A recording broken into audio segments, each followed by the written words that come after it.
And just touching on the prep that you would have done for the, all of the physical stuff that you were doing, what was the training process like? And were there any injuries or close calls? Um, so the training process was basically a month before filming started. I just started learning like the basic sword work, and that just meant that I could sort of take on more of the complex choreography. It's a bit like dance. You have to learn like the basic technique, and then you can do the harder stuff. But I was like so into it. Like I'm exactly the same as Siri in that regard. Like I want to be the best I can be. I want to do more than I'm given. Like that's just yeah, we have that similarity, which made it very easy to play those scenes where she's kind of like wanting to go further through the training process. But I didn't have any injuries, which is just boring to say. There's no kind of cool story with that, except for the fact I just felt extremely stiff after. You'd be surprised. I mean, maybe you wouldn't be surprised, but you use your arms so much. Like they're so engaged the whole time. Actually, not just your arms, just your whole body.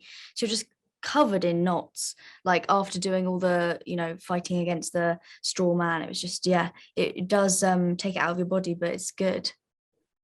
And you must have some pretty cool like moves and kind of techniques like in the bank, that you could pull out at like a party or something, or if you just wanted to like impress your friends or whatever.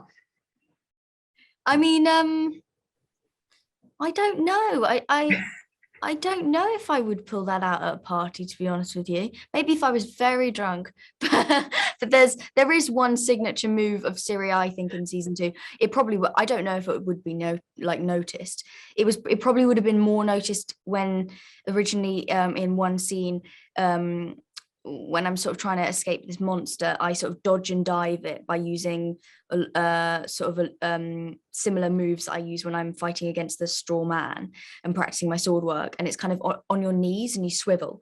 But unfortunately, that moment had to be cut because the monster, the way they created it, I think changed. So it no longer had these long arms, which I was ducking and diving away from. I think that's why. Either that or it just looked awful. But I think that's why anyway. So point is I think in season 2, that's kind of her signature thing, is like it's this sort of swivel and you bring the sword over your head at the same time and go across the ground, which is quite appropriate for her physically because she's kind of smaller than like Geralt, say. But yeah, I don't know if I'll be whipping that out at a party. Maybe I should try it and see how it's. I tell you what I have done at a party. Okay, I did in the summer. I woke up and I said to my friends, I was like, why on earth are there like marks on my hands? And it was very similar to that of like when I've been sword fighting.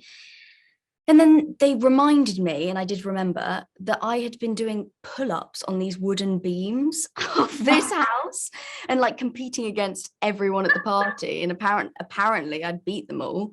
And this was like post-Witcher. So maybe that was something that I took from it, being able to be good at doing pull-ups. I don't know. So there you go. I've done that at a party.